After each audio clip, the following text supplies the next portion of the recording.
Basically जो politics है, जो पॉलिटिक्स शब्द निकल के आया है जिसे हम राजनीति कहते हैं, तो राजनीति को सामान्यतः हम गलत अर्थों में समझते हैं। राजनीति का अर्थ हमारे यहाँ जो बिल्कुल लेमैन भी होता है वो ये समझता है कि हमने जो है चुनाव लड़ना है और ये पॉलिटिक्स करनी है। बेसिकली पॉलिटिक्स का मतलब ये नहीं है। पॉलिटिक्स का मतलब है कोई भी व्यवस्था ठीक ढंग से चलाना। ठीक है। लैटिन में एक शब्द है पॉलिश। पॉलिश शब्द को हम सामान्यतः बूट पॉलिश से जोड़ते हैं, लेकिन जब हम लैटिन के भाषा में जाते हैं कि ये पॉलिश जो शब्द है इसका अर्थ क्या है, तो इसका अर्थ होता है सिटी, यानी कि शहर, नगर। हम जानते हैं पुराना जो दौर था, उस दौर में बहुत छोटे छोटे शहर हुआ करते थे। बहुत बड़े बड़े शहर नहीं थे, और हर शहर अपने आप में एक राज्य था। तो वहां से पॉलिश से शब्द बना पॉलिटिक्स। उसका मतलब है कि उस नगर को चलाने वाली एक व्यवस्था। भाई एक घर को भी एक व्यवस्था चलाती है। जैसे इंडियन कंटेक्स्ट में हम नॉर्मली बात करें अपने थोड़े से पुराने दौर की, तो एक स्पष्ट सा डिवीजन हमारे यहाँ था कि हाँ भाई, मेल घर के बाहर के काम करेगा और फीमेल घर के अंदर एक काम करेंगी। ये एक डिवीजन हमारे यहाँ रहा है, तो वो एक व्यवस्था है। वो अच्छा है या खराब है हम उस पर चर्चा नहीं कर रहे। हम ये कह रहे हैं कि वो एक व्यवस्था है। ठीक है। तो वहीं से ये शब्द निकला। तो कोई भी व्यवस्था या कोई भी management, that is called politics. तो अगर कोई ये कहता है कि मैं पॉलिटिक्स नहीं करता तो वो झूठ बोलता है। इसका मतलब वो किसी व्यवस्था का हिस्सा नहीं है और वो किसी चीज़ को व्यवस्थित नहीं करता है। मतलब अगर हम अपने पढ़ने का भी टाइम टेबल बना ले, तो वो एक हमने व्यवस्था कर दी है कि हाँ यार, सुबह 7 बजे उठूंगा तो ये पढ़ूंगा, 8 बजे ये पढ़ूंगा, 9 बजे ये पढ़ूंगा, 10 बजे ये पढ़ूंगा। तो हम एक व्यवस्था बना के चलते हैं, उसको हम पॉलिटिक्स कहते हैं। तो रूट में इस शब्द के अर्थ को इस तरह से समझिए। ठीक है। अब जो आगे चलते हैं उससे, कि उन नगरों को चलाने की जो व्यवस्था थी वो क्या थी, कैसे थी। तो उस दौर में क्या होता था कि एक पैटर्न उन्होंने ऑप्ट करने की कोशिश की, जो डेमोक्रेटिक पैटर्न था। तो डेमोक्रेसी कोई एकदम नया शब्द नहीं है, बहुत पुराना सा शब्द है। ठीक है। वो डेमोक्रेटिक पैटर्न क्या था कि उसमें कुछ लोग मिल करके एक आदमी को चुनते थे, वो आदमी उस व्यवस्था को चलाता था। लेकिन वहां दिक्कत क्या थी? वहां दिक्कत ये थी कि वो जो लोग उस आदमी को चुनते थे, वो कुछ विशेष लोग होते थे, सब नहीं था। Means voting right was not for everyone. हर किसी के लिए वोट का अधिकार नहीं था। अब जाहिर सी बात है कि अगर मुझे 10 लोग मिल करके चुन रहे हैं, तो मेरी जिम्मेदारी बन जाती है कि मैं उस 10 लोगों के हितों का ध्यान रखूं। तो सारे नियम कानून कायदे, सारी व्यवस्था ऐसी बनेगी जो उन 10 लोगों के लिए होगी। तो ये पुराने दौर का लोकतांत्रिक प्रणाली थी।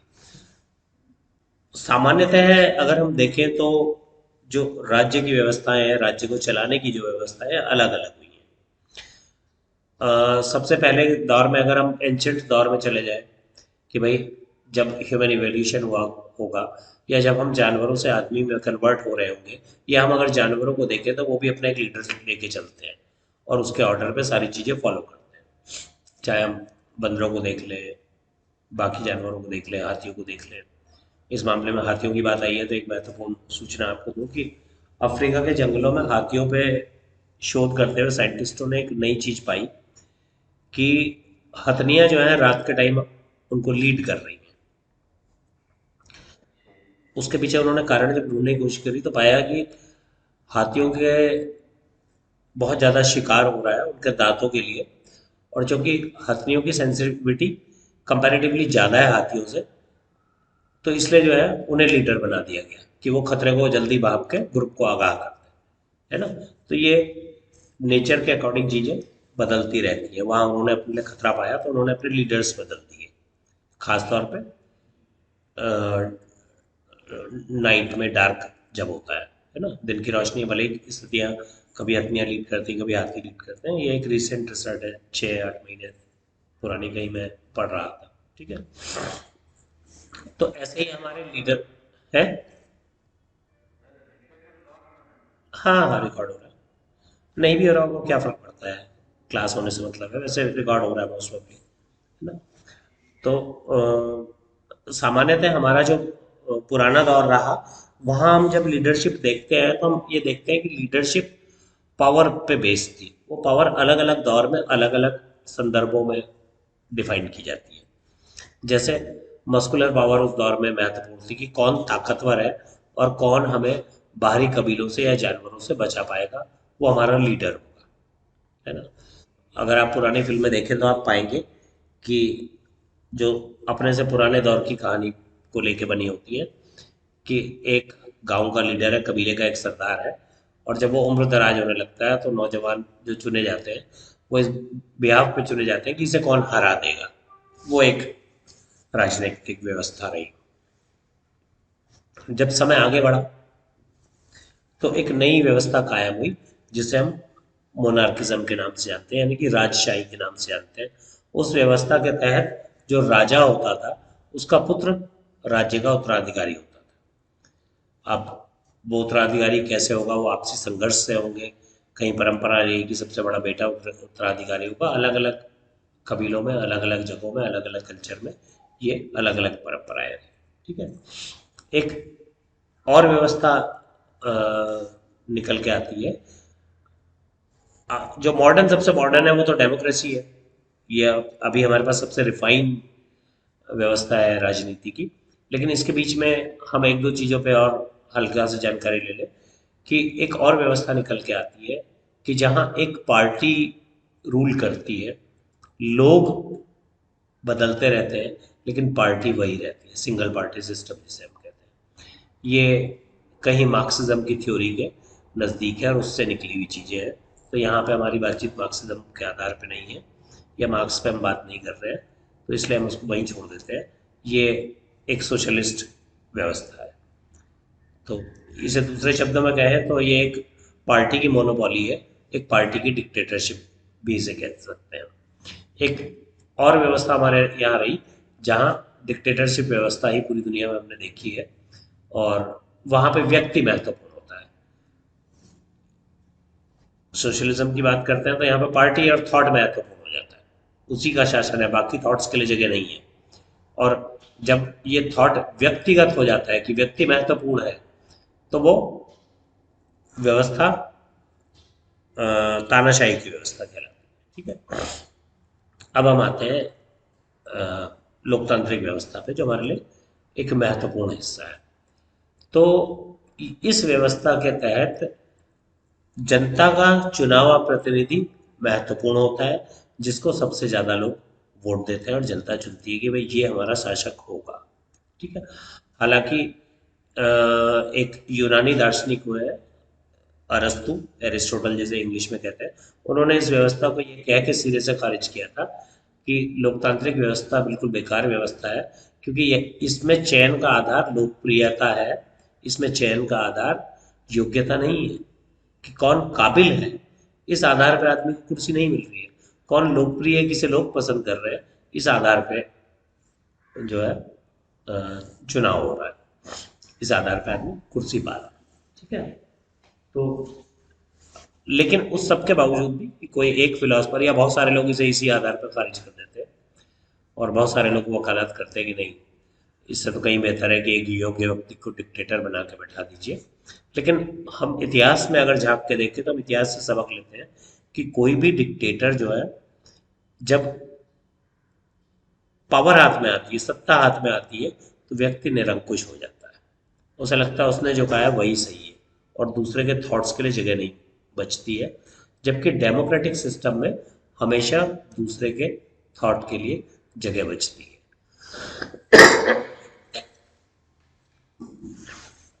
अब ये व्यवस्था चलती कैसे है, इसका जो पहला स्टेप है वो है कि भाई चुनाव होगा। तो चुनाव कैसे होगा? आजकल उत्तर प्रदेश में चुनाव चल रहे हैं, देश के बहुत सारे राज्यों में, 3-4 राज्यों में चुनाव का माहौल है।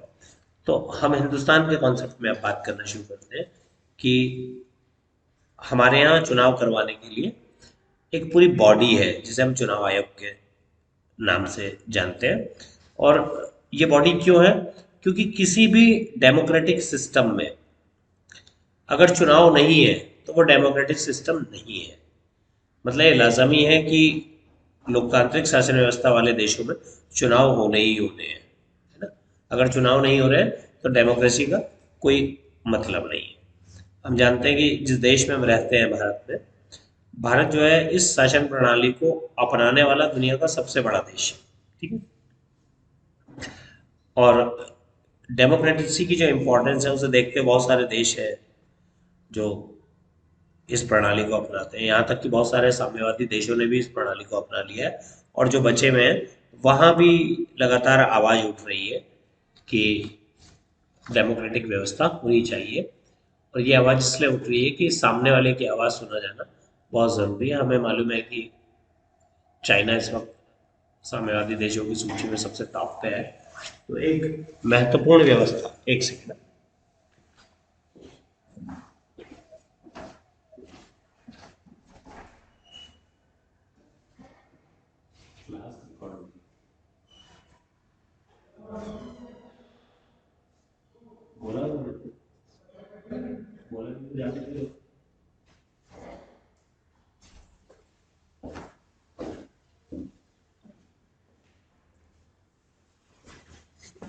लेकिन चाइना एक महत्वपूर्ण शासन प्रणाली के तहत चल रहा है, वो भी एक थॉट है। लेकिन हमें मालूम है कि वो कितना क्रूअल थॉट है कि जब थिएनमन चौक पे, हम पूरा इतिहास में पढ़ते हैं कि 90 या 89 के आसपास की बात है कि जब छात्रों ने डिमांड करी कि हमें डेमोक्रेटिक सिस्टम चाहिए, तो 4000 छात्रों पे टैंक चला दिए गए। ये किसी भी एक पार्टी या एक व्यक्ति की शासन प्रणाली का नमूना है कि वहाँ निर्णय ऐसे लिए जाते हैं। ठीक है। ये किसी डेमोक्रेटिक नेशन में नहीं हो सकता। अगर होता तो एक बड़ी जनता या पूरा विपक्ष उसके खिलाफ खड़ा होता कि यह गलत हो रहा है। ठीक है। इसमें जो है, इस प्रणाली में जो जनता का प्रतिनिधित्व करती है वही संस्था सबसे बड़ी होती है। उदाहरण के लिए हमारे यहाँ लोकसभा और राज्यसभा है। ठीक है। तो इसलिए इनके दोनों ज्वाइंट, उसको जो है हम संसद कहते हैं कि ये संसद है। तो इसका सबसे महत्वपूर्ण होता है। इसमें दो तरह की प्रणालियाँ होती है। एक तो जहाँ राष्ट्रपति शासन प्रणाली होती है कि जहाँ राष्ट्रपति महत्वपूर्ण होता है। दूसरी जगह प्रधानमंत्री शासन प्रणाली है जो हमने ऑप्ट की है। ठीक है। एक तीसरी व्यवस्था इसमें आती है कि जहाँ सिंबॉलिक डेमोक्रेसी का मामला है कि सिंबॉलिक डेमोक्रेसी नहीं, सिंबॉलिक मोनार्किज्म के साथ डेमोक्रेसी, जैसे कि ब्रिटेन में कि महारानी सर्वोच्च है लेकिन संसद फ्री है। जो संसद चाहेगी वही होगा। महारानी उसके किसी भी काम में इंटरप्ट नहीं कर सकती है। हाँ, महारानी उनको सुझाव दे सकती है और वो बड़ी गंभीरता से उन सुझावों को सुनते हैं और समझते हैं, उस पर चर्चा करते हैं। अगर उचित लगता है तो महारानी के सुझाव को माना जाता है, और अगर उन्हें लगता है कि महारानी ठीक नहीं है, the suggestion of queen is not in favour of public, तो वो उसे डिनाई कर देते हैं। ठीक है। तो हमने जो प्रणाली अपनाई है उसके लिए हमने हमारे जो लीडर्स थे, जो फाउंडर लीडर्स थे, उन्होंने ये माना कि हिंदुस्तान के लिए जो लोकतांत्रिक व्यवस्था है कि वही बेहतरीन है। क्योंकि ब्रिटिशर्स के राज के खिलाफ या ब्रिटेन की महारानी के राज के खिलाफ हम लोगों ने भी वोट किया था, और इसलिए जो है एक नई व्यवस्था हमें अपनानी है। और वो नई व्यवस्था कौन सी होगी? जिसमें जनता का शासन होगा, जनता के द्वारा होगा और जनता के लिए होगा। है ना? हम जानते हैं अब्राहम लिंकन ने लोकतंत्र की यह परिभाषा दी थी। ठीक है।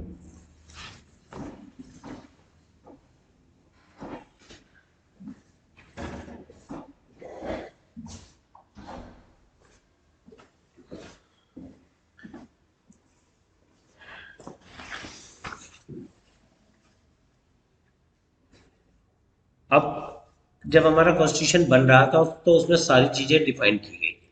तो ये भी तय किया गया कि कैसे कैसे चुनाव होंगे। इसके लिए जो आर्टिकल 324 से लेकर के 329 तक पूरे निर्वाचन की व्यवस्था है, और उसके सिद्धांत है कि उसमें क्या क्या चीज़ें होनी चाहिए, क्या क्या महत्वपूर्ण होगा। जैसे कि आर्टिकल 325 में जो है ये व्यवस्था है कि संसद और राज्य के जो विधानमंडल है, चाहे वो विधान परिषद है या विधानसभा है, इसमें जो निर्वाचन क्षेत्र है उनके लिए मतदाता सूची कैसे प्रस्तुत की जाएगी, कैसे होगी, कौन लोग होंगे जो वोटिंग कर सकते हैं। ठीक है। अच्छा, हमने एक खास काम क्या किया कि हमने हमारी कॉन्स्टिट्यूशन में डिफाइन हुआ कि मतदाता सूची में किसी भी व्यक्ति को मतलब हम वोट देने से नहीं रोकेंगे। हमारा आधार समता और धर्मनिरपेक्षता रहा। मतलब हर व्यक्ति को राइट है वोटिंग का एक सर्टेन एज के बाद, कि हम किसी को किसी के धर्म के आधार पर, लिंग के आधार पर, उसका वंश क्या है इस आधार पे, या उसका कलर क्या है, इन सब आधारों पर हम ऐसा नहीं कहेंगे कि व्यक्ति वोट नहीं दे सकता। ठीक है। बस हमने क्या जोड़ा कि वयस्क होना चाहिए, और वयस्क कितना होना चाहिए कि 21 वर्ष की उम्र होनी चाहिए मतदान करने के लिए। इस 21 वर्ष की उम्र को 62वें संविधान संशोधन में जो राजीव गांधी जी के दौर में हुआ था उसे घटा करके 18 वर्ष कर दिया गया कि 18 वर्ष से अधिक उम्र का कोई भी व्यक्ति वोट दे सकता है। ठीक है। तो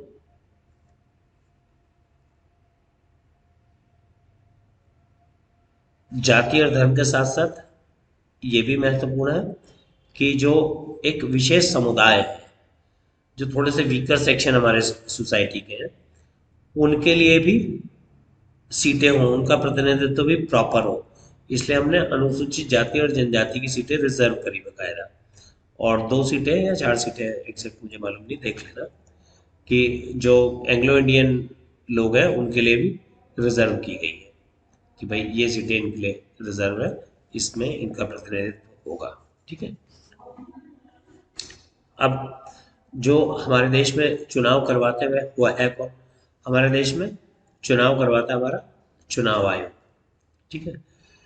तो चुनाव आयोग का गठन कैसे होगा? ये अनुच्छेद 324 यानी कि आर्टिकल 324 में व्यवस्था की गई है, क्योंकि निष्पक्ष चुनाव करवाने की सबसे महत्वपूर्ण जिम्मेदारी है जो कि चुनाव आयोग को सौंपी गई है। और इसको कैसा बनाया गया? इसको ऑटोनॉमस बनाया गया है कि ये चुनाव आयोग किसी भी राजनीतिक प्रभाव से और किसी भी ऑफिशियल उससे या कार्यपालिका के किसी भी अनावश्यक नियंत्रण और दबाव से मुक्त संस्था हो। ठीक है। इसका काम सब जगह चुनाव करवाना है, चाहे वो राष्ट्रपति उपराष्ट्रपति के हो, या लोकसभा राज्यसभा के हो, या विधानसभा विधान परिषद वगैरह के हो। ठीक है। इसके बाद जब 64 अमेंडमेंट हुआ कॉन्स्टिट्यूशन में, तो उसमें चुनाव आयोग को जिम्मेदारी दे दी गई कि वो पंचायतों और नगर पालिकाओं के चुनाव की जिम्मेदारी भी वही रखे, उसी को करवाने। ठीक है। इसमें ये लोग कौन होंगे? तो इसके लिए एक मुख्य चुनाव आयुक्त नियुक्त किया गया कि धारा 324(2) के अंतर्गत, अनुच्छेद 324(2) के अंतर्गत, कि भाई जो मुख्य चुनाव आयुक्त होगा वो चुनाव करेगा। उसकी मदद के लिए 90 के दौर में टीएन सेशन के बाद, टीएन सेशन तक एक मुख्य निर्वाचन आयुक्त हुआ करता था। टीएन सेशन ने जब एक के बाद एक रूल्स इंप्लीमेंट करने शुरू किए और पॉलिटिकल पार्टीज को समझ में आया कि चुनाव आयोग के पास तो हमारे कॉन्स्टिट्यूशन ने असीमत ताकतें दे रखी है, ये तो आदमी कुछ भी कर ले जाएगा। तो उन्होंने उनके साथ 2 और सहायक चुनाव आयुक्त नियुक्त किए गए कि भाई 3 लोग हैं, 3 लोगों में से 2-1 के मत से या बहुमत से जो निर्णय होगा वही मान्य होगा। ठीक है। क्योंकि हम जानते हैं कि टीएन सेशन साहब अपने इलेक्शन रिफॉर्म्स के लिए इस देश के इतिहास में जाने जाते हैं। हमें अच्छे से याद है वो दौर हमारे थोड़े कम उम्र का दौर था, और उससे पहले कौन कौन चुनाव आयुक्त रहे इस देश में हमें नहीं मालूम था। लेकिन जैसे टीएन सेशन आया तो बच्चा बच्चा जान गया कि इस देश में चुनाव आयोग भी कोई चीज़ है और चुनाव आयुक्त भी कोई चीज़ है, और उसके अंदर कुछ पावर्स होती है। उन्होंने उन पावर्स का इस्तेमाल किया ताकि निष्पक्ष चुनाव हो सके। ठीक है। अब इस चुनाव आयोग का काम क्या क्या है? जो निर्वाचन आयोग हमारे पास है इसका काम क्या क्या है? इसका काम है कि जितने भी मतदाता सूची है, चाहे वो राष्ट्रपति के चुनाव के लिए हो, उपराष्ट्रपति के चुनाव के लिए हो, विधानसभा के चुनाव के लिए हो, लोकसभा के चुनाव के लिए हो, तो इन सब की सूची तैयार करना, उससे रिलेटेड जो है ऑर्डर्स देना और उस पर पूरा कंट्रोल बनाए रखना, है ना। दूसरा इसका मामला होता है कि मान लीजिए किसी की सदस्यता को लेकर के कोई डाउट है, तो गवर्नर को उसके संदर्भ में सलाह देना कि भाई इस चीज के तहत ये आदमी योग्य है, इसके तहत योग्य नहीं है ना। तीसरा जो सबसे महत्वपूर्ण काम है जिसपे चुनाव लड़े जाते हैं वो है हमारे यहाँ सिंबल्स, यानी कि चुनाव चिन्ह। तो चुनाव चिन्ह भी जो है चुनाव आयोग ही आवंटित करता है। चुनाव आयोग ही विभिन्न राजनीतिक दलों को चुनाव चिन्ह देता है। यह अधिकार भी इनके पास है, ठीक है। अब इसका जो मुख्य कार्यालय है वो नई दिल्ली में है और देश के विभिन्न देशों के जो अलग अलग राज्य हैं उन राज्यों की राजधानियों में भी इसके कार्यालय सामान्यतः हैं, ठीक है। सरकारों ने जो तमाम विभाग गठित किए हुए उनकी मदद लेकर के चुनाव आयोग चुनाव करवाता है। और जब इलेक्शन का दौर होता है, जब अधिसूचना जारी हो जाती है, उसके बाद गवर्नमेंट सिर्फ सिंबॉलिक रह जाती है। कोई नया कार्य शुरू नहीं किया जा सकता। जो पुराने काम है वो गवर्नमेंट कर रही है ना। अगर कुछ बहुत महत्वपूर्ण है, जनहित का काम है, तो उसे चुनाव आयोग की परमिशन के साथ किया जा सकता है, क्योंकि ये माना जाता है कि गवर्नमेंट जनता को लालच दे रही है और लालच दे करके वोट पाना चाहती है ना। और राज्य सरकार सिंबॉलिक रह जाती है, लेकिन राज्य से जुड़े हुए तमाम कर्मचारी चुनाव आयोग के नियंत्रण में आ जाते हैं, है ना। क्यों? क्योंकि चुनावी जो काम है उसे पूरा करने के लिए ये ज़रूरी है कि उसे कर्मचारियों की ज़रूरत पड़े। वैसे तो उसके इतने कर्मचारी है नहीं, तो वो अपनी आवश्यकता के अनुसार ऑफिसर्स और जो वर्कर्स और जो कर्मचारी या बाकी चीज़ें हैं उनके लिए वो ऑर्डर निकाल देता है। लेकिन इस पूरे प्रोसेस में ये स्टेट की रिस्पॉन्सिबिलिटी है कि वो अफसरों, कर्मचारियों, पुलिसकर्मियों को चुनाव आयोग को उपलब्ध कराए। ये राज्य और केंद्र सरकार की जिम्मेदारी है। ऐसा नहीं है कि चुनाव आयोग अपने स्तर पे चीज़ें कर ले जाता है, लेकिन होते हैं स्टेट के लोग, ठीक है।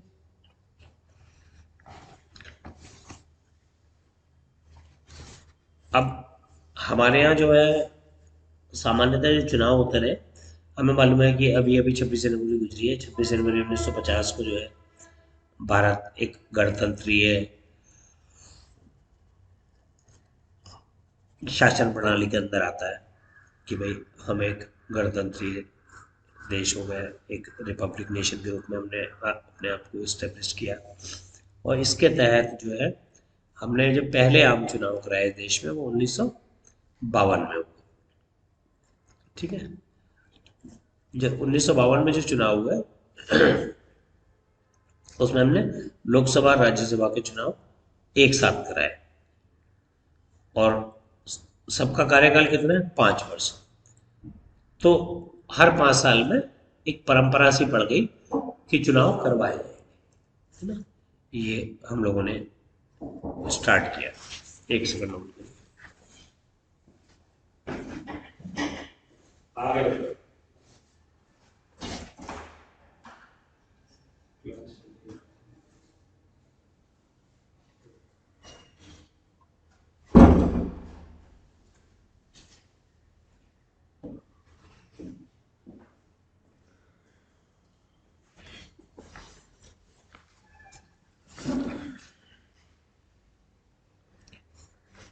तो इस हर 5 साल में चुनाव करवाने की जो प्रणाली है, लगभग लगभग जो स्टार्टिंग के हमारे 4 चुनाव हुए ये एक साथ चलते रहे। लेकिन जैसे ही इंदिरा गांधी देश की प्रधानमंत्री बनी, तो उन्होंने जो है पहले ही 1970 के आसपास पहले ही जो है केंद्रीय मंत्रिमंडल की सिफारिश के आधार पर राष्ट्रपति को सिफारिश करी कि भाई चुनाव करवा ली जाए, लोकसभा भंग की जाती है। तो लोकसभा भंग कर दी गई। तो लोकसभा और विधानसभा के चुनाव तो समय हुआ नहीं था, समय इनका भी नहीं हुआ था, लेकिन इन्होंने उसे चुनाव करवाने का ऐलान करवा दिया। पहले चुनाव हो गए, तो तब से जो है अलग अलग चुनाव करवाने का क्रम चल पड़ा, है ना। वो सिलसिला जो हर 5 साल में चलता था वो टूट गया, ठीक है। और बाकी का तो आपको अंदाजा है कि 77 में कैसे इमरजेंसी हटी, 75 में जो लगी थी, और 80s में क्या हुआ। उसके बाद फिर 84 में इंदिरा गांधी जी की हत्या कर दी गई, तो राजीव गांधी को भी लगा कि मुझे मैंडेट ले लेना चाहिए और तब प्रधानमंत्री की कुर्सी पे मेरा नैतिक अधिकार होता है। तो उन्होंने जो है 6 महीने पहले या थोड़ा और पहले चुनाव करवा लिए थे। तो चुनाव इस तरह धीरे धीरे धीरे अलग अलग उसमें होने लगे, ठीक है।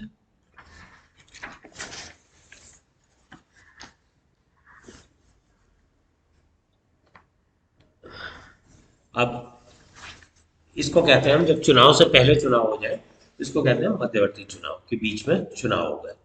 अब एक और शब्द सामान्यतः चुनाव को उसमें आता है कि उपचुनाव क्या है। तो उपचुनाव तमाम तरह की परिस्थितियों में होता है कि जब किसी जगह चुनाव हो रहे हैं और किसी प्रत्याशी की मृत्यु हो जाती है तो वहाँ पे चुनाव स्थगित हो जाते हैं।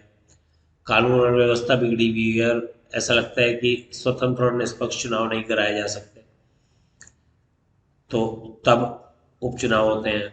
या किसी विधायक की मृत्यु हो जाए या सांसद की मृत्यु हो जाए या कोई सदस्य त्यागपत्र ही दे दे, तो इन सारी कंडीशंस में उपचुनाव करवाए जाते हैं, ठीक है। ये जनरल आइडिया है चुनाव आयोग, उपचुनाव और इन सारी चीज़ों का। अब ये शुरुआत कहाँ से होती है? ये शुरुआत होती है चुनाव अधिसूचना जारी कर दी जाती है। अधिसूचना जारी करने के साथ ही हमने बोला कि अ, सरकार जो है सिंबॉलिक रह जाती है, और ये अधिसूचनाएं राष्ट्रपति और राज्यपाल के द्वारा जारी की जाती है कि स्टेट में अगर है तो गवर्नर करेगा और सेंटर के चुनाव है तो राष्ट्रपति जारी करता है ना। इसको चुनाव प्रक्रिया का ये माना जाता है कि भैया अब स्टार्ट हो गया है, ठीक है।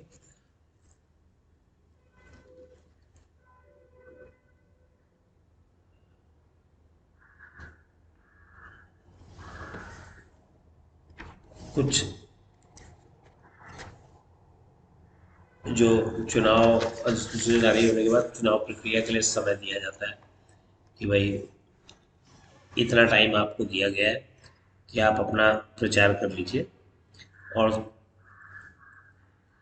सामान्यतः हम देखते हैं कि प्रचार तो लोग लंबे 6 महीने साल भर पहले से करने लगते हैं, लेकिन जैसे ही चुनाव अधिसूचना जारी होती है उसके बाद उस काम में तेजी आ जाती है। और चुनाव की जो अंतिम अवधि है उसमें लगभग लगभग 2-3 हफ्ते पहले हम देखते हैं कि बड़े स्तर पे थोड़ा तेजी आ जाती है कि विभिन्न राजनीतिक दल जो है चुनाव सभाएं कर रहे हैं, रैलियां कर रहे हैं, जुलूस वुलूस जोर शोर से निकाला जा रहा है ना। अब तो प्रचार के डिजिटल माध्यम आ गए हैं, इस सब का प्रयोग तमाम तरह से किया जाता है। तो यहाँ से हमारे काम शुरू होते हैं। अभी तक तो हम एक संवैधानिक व्यवस्था को समझ रहे थे।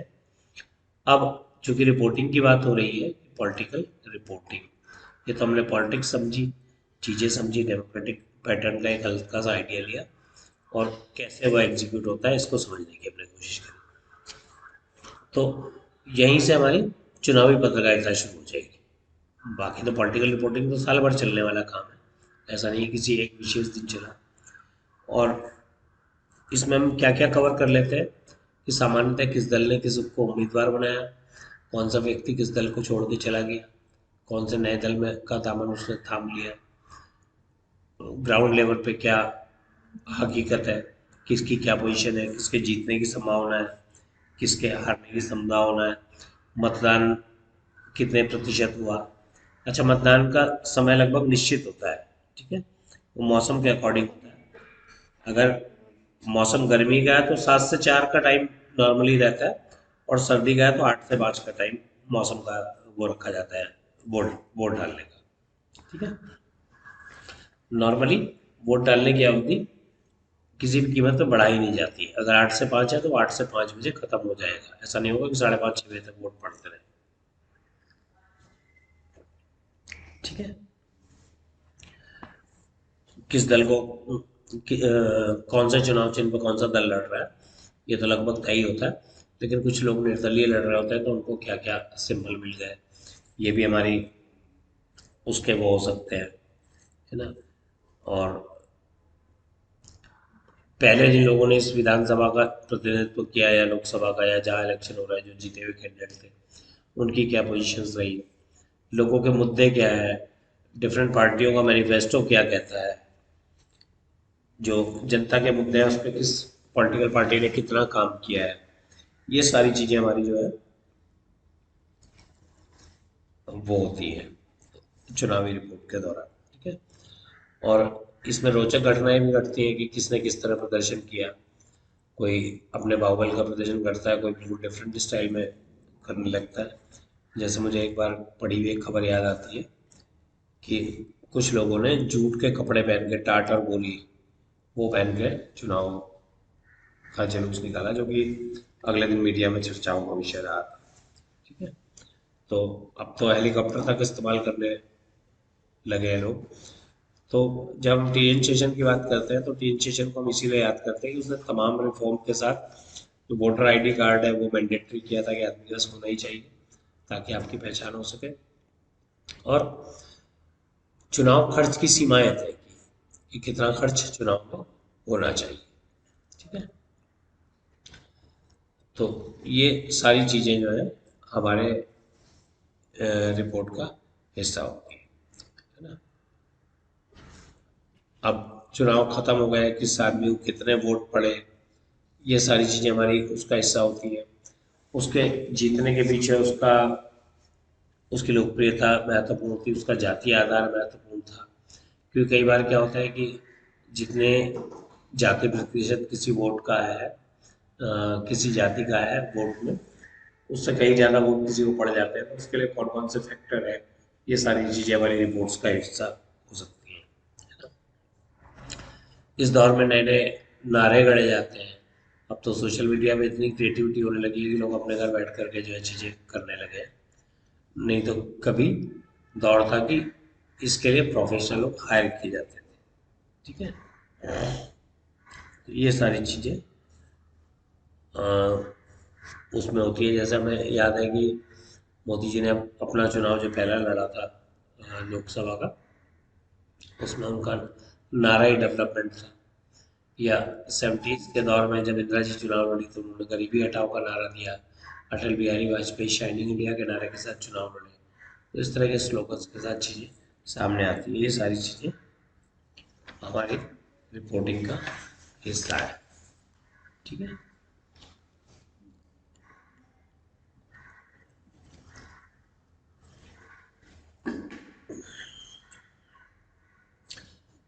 ये सारी चीज़ें हमारी रिपोर्टिंग का हिस्सा इसलिए है कि ये रोचक किस्म के समाचार है और मतदाता जो है इसमें कहीं अपने दिल से जुड़ाव महसूस करता है और वो जानना चाहता है कि लोगों ने क्या क्या किया, है ना।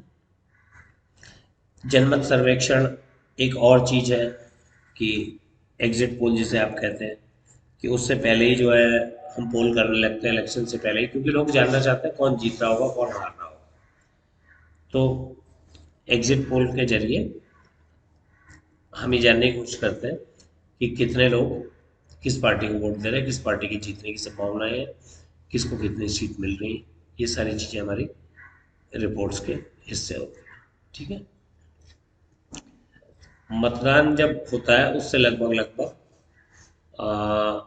40 42 घंटे पहले जो है प्रचार प्रचार बंद कर दिया जाता है, 2 दिन पहले कि अब कोई प्रचार नहीं होगा। तब आदमी जो है पब्लिक रिलेशन को यूज़ करता है कि घर घर जा करके अपने प्रत्याशियों के लिए वोट डालने की याचना करता है या प्रत्याशी खुद ही जाता है। ठीक है। ये सामान्यतः चुनाव के वो है।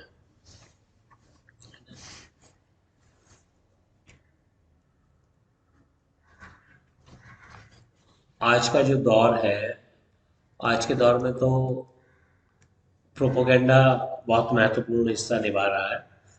और हम लोग पढ़े लिखे लोग हैं, हमें तो कम से कम इसे समझना ही होगा, बाकी लोग भी समझ में आए ना आए, कि झूठ महत्वपूर्ण हो गया है। प्रोपेगेंडा होता क्या है, प्रोपेगेंडा प्रचार में क्या फ़र्क है, बताएगा आप में से कोई मुझे? प्रोपेगेंडा और publicity, what is the difference between publicity and propaganda?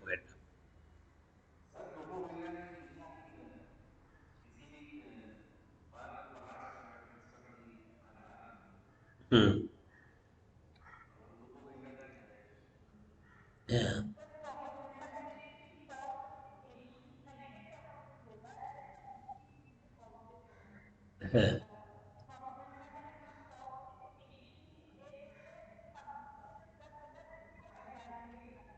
हाँ, ठीक है, कि मतलब सच के आधार पर प्रचार किया गया वो पब्लिसिटी है। जिसमें झूठ होता है दैट इज कॉल्ड प्रोपोगेंडा, कि आप झूठ के आधार पर प्रचार कर लीजिए। और इसका तथ्य नहीं होते, फैक्टलेस चीज है, उसमें झूठ होता है। मतलब एक इमेजिनेशन में चीजें चलती हैं, हमने कल्पनाएं कर ली और उनको जो है पब्लिक के बीच में फैला दिया। और हम जानते हैं इन मामलों में सच से ज्यादा तेजी से झूठ चलता है, लेकिन क्योंकि एक शॉर्ट टर्म बेनिफिट की बात है, कि वोटिंग कन्वर्जन की बात है, उसके बाद तो जब लोगों की समझ में आएगा, समझ में आ ही जाएगा, लेकिन तब तक देर हो चुकी होगी, क्योंकि आदमी के हारने जीतने का फैसला तय हो चुका है ना। तो कुल मिलाकर के जो चुनाव और चुनाव से रिलेटेड चीजें हैं, वो जो मतदाता सूची है उसको तैयार करने से पहले शुरू होकर के लोगों के शपथ ग्रहण के मामले तक जाती है। ठीक है, तो नॉर्मली कि चुनाव किसी का चयन करना, है ना। मतदाता सूची से मतलब है कि एक ऐसी सूची जिसमें लोगों की उम्र, नाम, पता वो सब लिखा रहता है, और उसके आधार पर वोट किया जाता है। ठीक, तो ये कुछ चीजें हमने इसमें समझी है ना। मतलब अगर कहीं कुछ पूछ लिया गया टिक मार्क क्वेश्चन में कि भैया चुनाव क्या है, चुनाव आयोग क्या है, मतदाता सूची क्या है, या चुनाव अधिसूचना क्या है, या चीफ इलेक्शन कमिश्नर क्या होता है, तो ये सारी चीज़ें आपको मालूम होनी चाहिए। इलेक्शन कैलेंडर क्या है, इलेक्शन कैलेंडर में चुनाव की प्रक्रिया शुरू होने से लेकर के और जितने चरण में चुनाव हो रहा है उन सारी चीज़ों का विवरण जिसमें रहता है उसको हम इलेक्शन कैलेंडर बोल के चलते हैं, बोलते हैं। उसमें ये भी लिखा होगा कि नामांकन किस तारीख को होगा, उसकी जांच पड़ताल कब होगी, फिर नाम वापसी की तिथि कब होगी, और उसके बाद चुनाव चिन्हों का लोगों को आवंटन कर दिया गया, वो कब है, क्या है, वो सारी चीज़ इसमें होती है। और जो निर्वाचन अधिकारी है वो सामान्यतः जिले का जो है कलेक्टर होता है। ये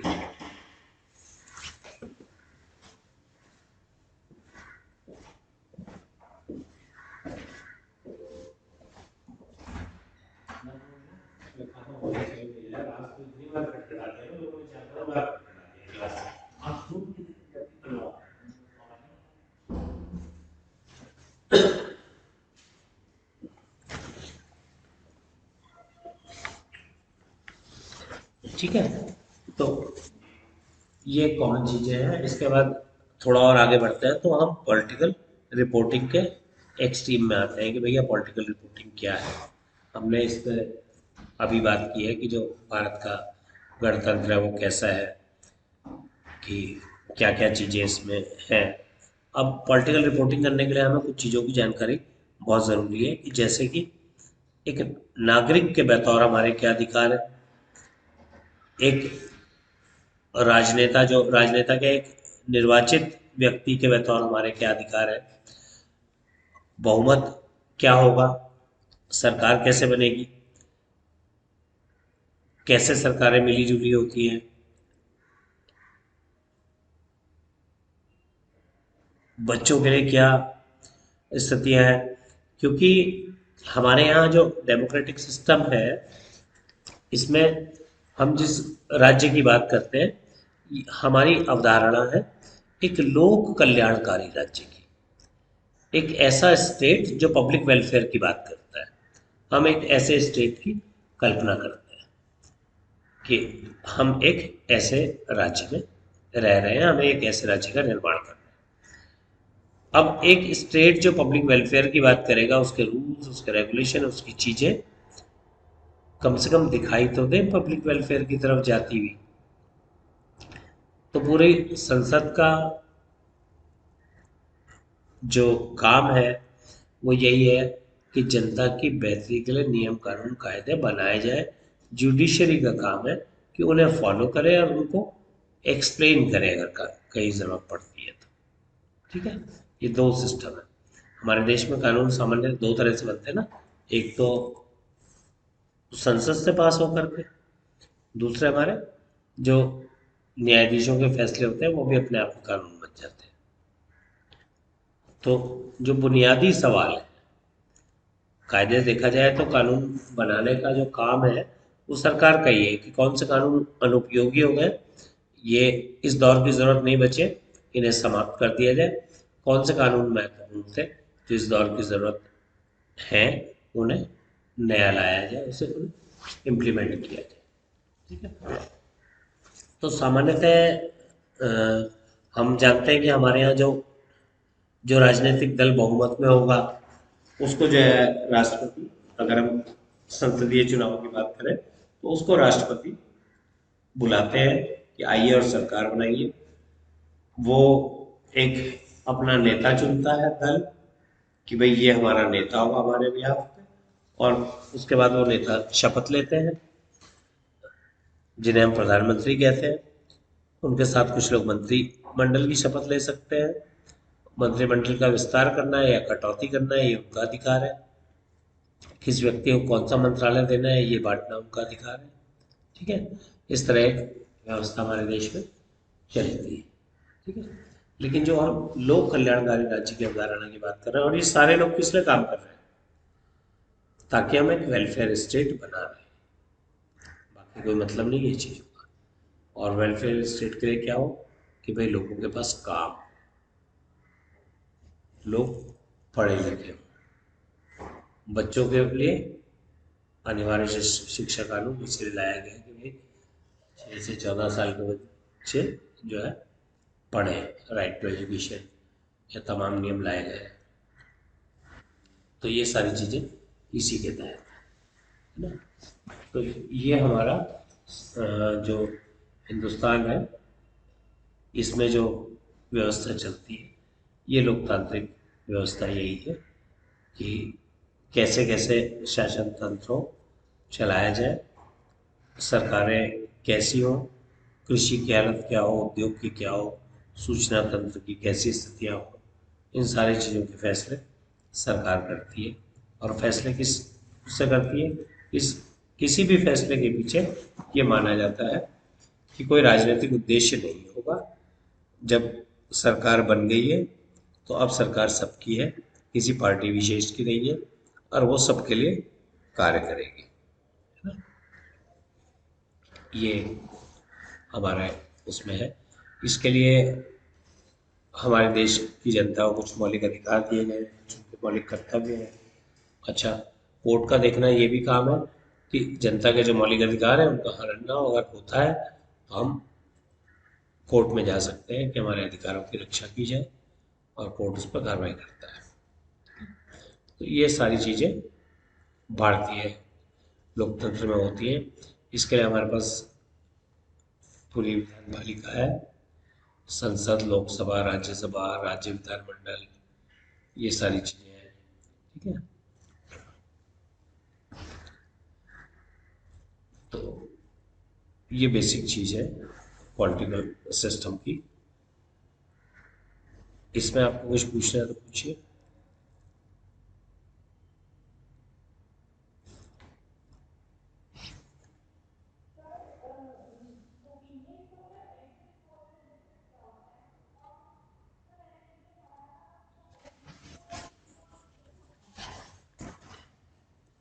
है बेटा।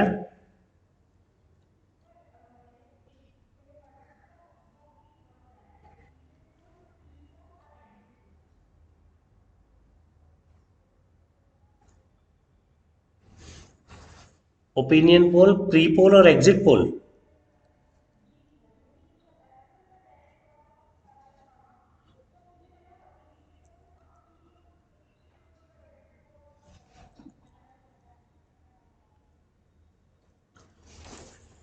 बेटे ये सामान्यतः ओपिनियन पोल तो जनमत सर्वेक्षण ही है, जिससे केवल हम ये पता लगाते हैं कि कितने लोग किस पक्ष में खड़े हैं, है ना। और प्री पोल, हाँ बोलो।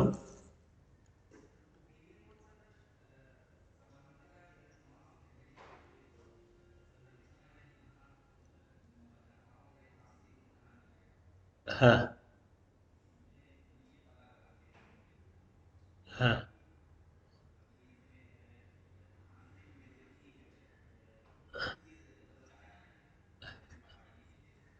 हाँ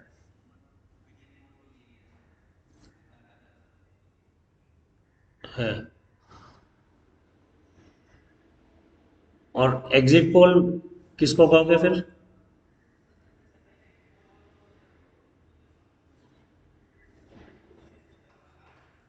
हाँ,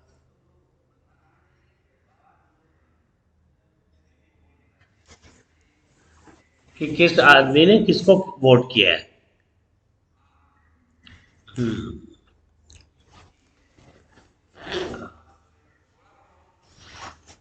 हाँ, वो बेसिक अंतर यही है ना। बेसिकली एग्जिट पोल को हिंदी में जो है कुछ मता उपरांत या ऐसा कुछ करके कोई शब्द था, वो सर्वेक्षण है ना, कि मतदान के बाद जो लोग बाहर निकलते हैं कि किसको वोट निकल के आप दे करके आए हैं, तो इसको वो कहा जाता है। तो एग्जिट पोल और इसमें यही फर्क है कि एग्जिट पोल जो है या ओपिनियन पोल वो पहले लिया जाता है और ये बाद में लिया जाता है। और सामान्यतः इसमें जो है अगर आप 1% या 2% का भी चुनाव कर लेते हैं तो भी ये माना जाता है कि बहुत सटीक है। मान लिया जाए किसी विधानसभा क्षेत्र में 10,000 या 20,000 वोटर है और आपने 1,000 या 500 का सैंपल ले लिया, तो अच्छा खासा सैंपल साइज ये माना जाता है। ठीक है।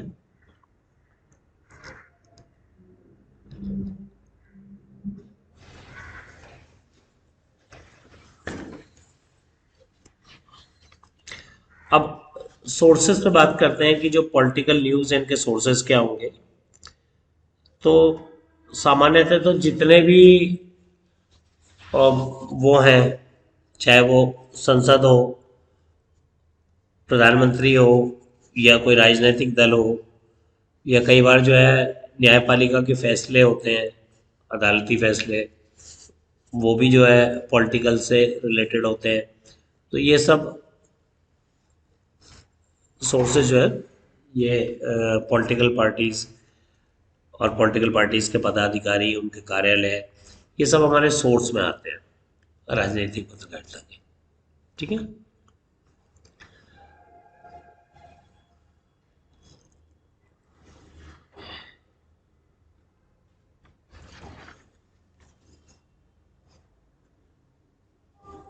इसमें हमारी कुछ सीमाएं भी हैं राजनीतिक पत्रकारिता की, क्योंकि अभी हम देख रहे हैं कुछ समय से कि जो इकोनॉमिक डेवलपमेंट का मॉडल हमारे सामने खड़ा किया जाता है वो बेसिकली वैसा होता नहीं है। हमें ये तो मिल जाते हैं कि कितना पैसा खर्च हो गया, आंकड़े तो हमें मिल जाएंगे, लेकिन